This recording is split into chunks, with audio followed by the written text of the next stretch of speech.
nastiest weapon. That's brilliant. You're like a brother to me already. Should we go around the table? And Let's go around the table. Yes, yeah. Oh, yeah. G'day, Paul. Cool, nice to meet you, Stephanie. Sue. Hey, nice Tim. to meet you. And Tim. Hello. Sam, Hi, hello. we've already met. Hello. I love your dress. Oh, thank you. Yeah, Star Wars it's epic. dress. Thank you. Love it. Thank you. All right. How so, are you guys finding Fan Expo? It was good. I was just saying in the car on the way in between two places where you could have walked, but I'm Australian, you know. It's like, what am I doing in a fucking limo? I could walk. But you know, it's really nice that they put it on for us. And we got to feel important, I guess. Steph does anyway. Yeah, I definitely need to feel important. Like, honestly, here you go. If that car wasn't This there, is the I would right have demanded size. Fan Expo's the right size. Like, I love me some Comic-Con down in San Diego. I love it to death, but it's just getting to that point where I think it's starting to get hard for the fans. Yeah, for sure. And it's hard to make it through.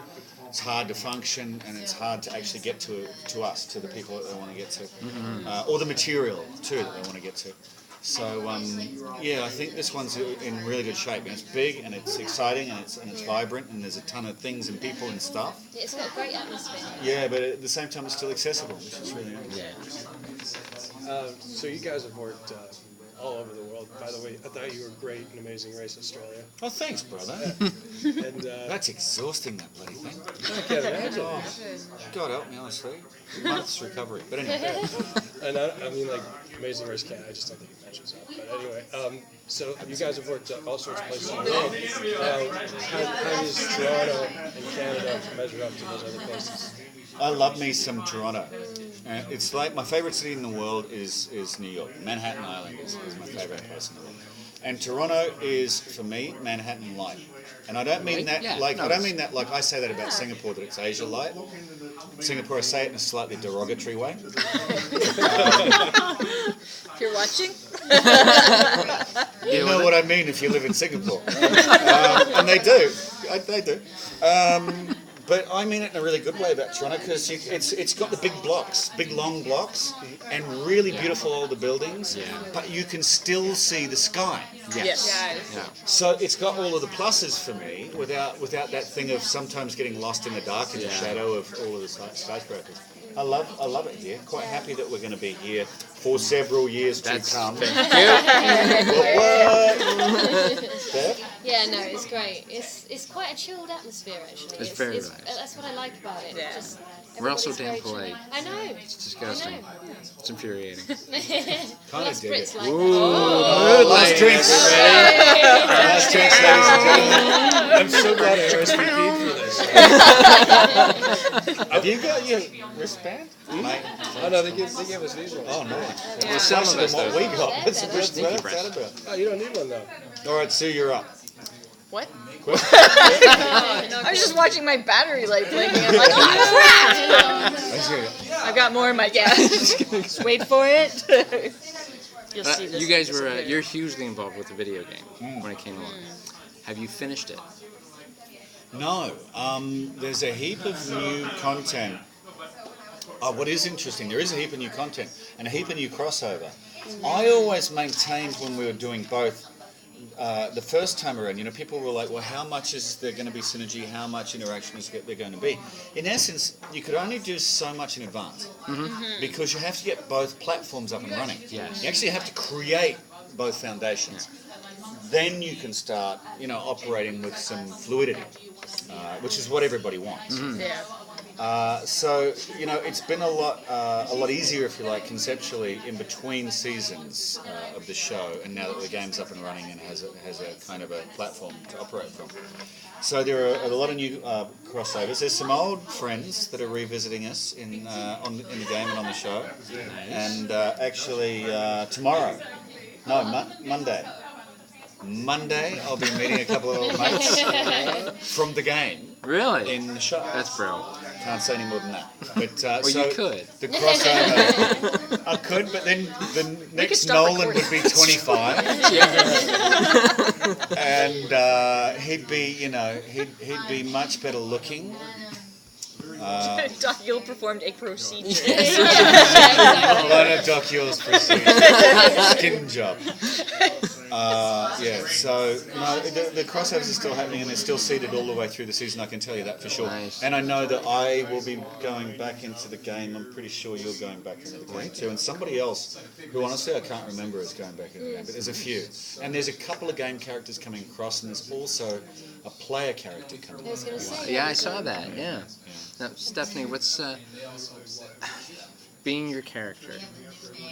I mean, and seeing you today, you're very comfortable in who you are. How is it easy? How hard is it to find your character, Marissa? I mean, to become a little more feral, if you will. Yeah, very. I mean, I've got the bruises to prove it. Oh my God, I didn't see that. I'm like hiding them. That's part of Marissa, not me. Daddy. But yeah, I mean, it's funny. Once that prosthetic goes on, and once I'm in her clothes and her shoes, it sort of happens. It's It's funny. It's like Shelley, the stunt coordinator. She always laughs because sometimes in rehearsal I'm dressed as me, and she sort of looks at me and she goes, "Don't worry, guys, it's okay. Once she's dressed as Arissa, she'll get it." And it's funny. It just happens. Do you have a problem with the dialogue? No, I love the dialogue. Do It's you? funny. Yeah, it's funny. Picking it up again from last year was a lot easier than I thought it would be, and words start sticking. You remember words. It's become my second. Stacko, yeah. Oh, we all know. It's become my. Yeah, it was. Yeah, your favorite. It was pathetic. Well, it's not pathetic. It was great. Showcase was kind enough to send me like the first 4 episodes, and I literally watched each of them 3 times in a row. Amazing. Because I was hooked from the get-go, and that hasn't happened to me in a series Wow. forever. Oh, that's nice. And it was literally the chemistry you guys had in that first scene where you're singing in the Jeep, and I'm just like, I'm gonna be hooked on this. Yeah, we I actually had to wait for it to start airing to watch it Yeah, because 'cause you wouldn't I give up the wouldn't- I wouldn't DVDs give enough for me to watch it. I'm a bastard. Thanks, buddy. So I wonder if we were to drop you two personally, like Grant and Steph, into Defiance, how do you think you guys would fare? Oh, I wouldn't survive. I'd be too polite, and I'd be. Arissa would kill me. I'd have my feet up on the porch in about 5 minutes. Wouldn't Yeah, you would. I? I'd be like, okay, what's next? It's a really bad thing to say, but it's probably true. Oh, Razor Ray. Yeah, Razor Ray. There's that dumb bloke with the shield. Yeah.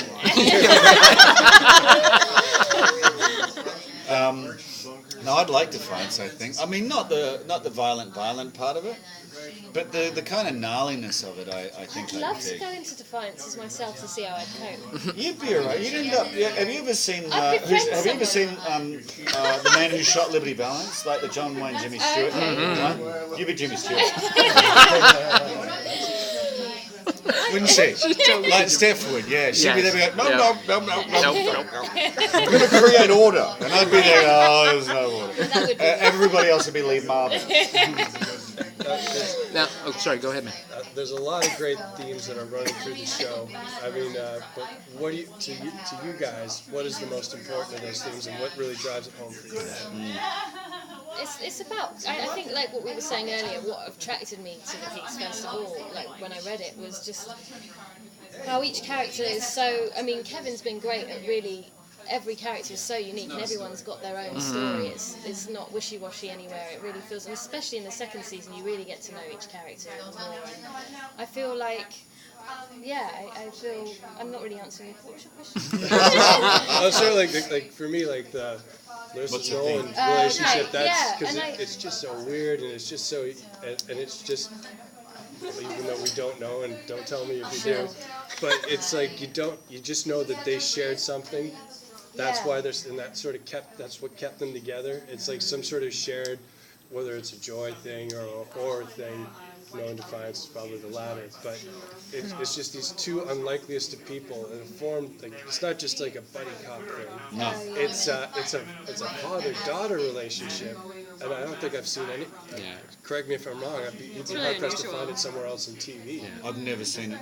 Yeah, that was such a big part of the show for me. I think the most important theme of the show for me is the persistence of hope.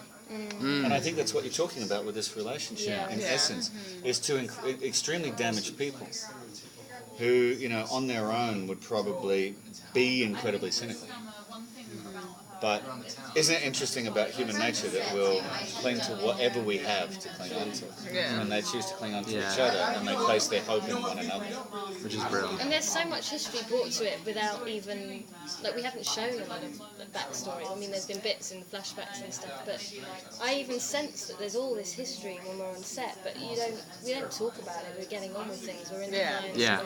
But there is a whole tension, and even season 2 now, there's more and more tension. And kind of, it feels like a big ball of energy on set. I mean, it's yeah, it is.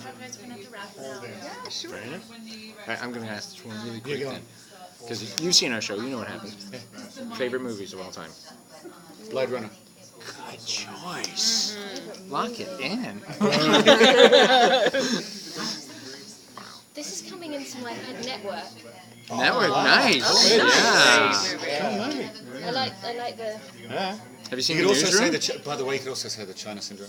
Yeah, Michael Douglas. What's Omega Man? Yeah. Do you remember the Chuck Weston Omega Man? Yes. Or Yul Brynner in The Last Warrior? Oh yeah. I'm going way back now. What's Nolan's favorite movie? It'd have to be Yul Brynner in The Last Warrior. Remember when the guy gets him in the subway with the chain and Yeah. cuts his own arm off Yeah. with the hatchet to get the seeds to I the remember island? that. Not that I watched that movie many No, times. no. Not at all. That's great. All right.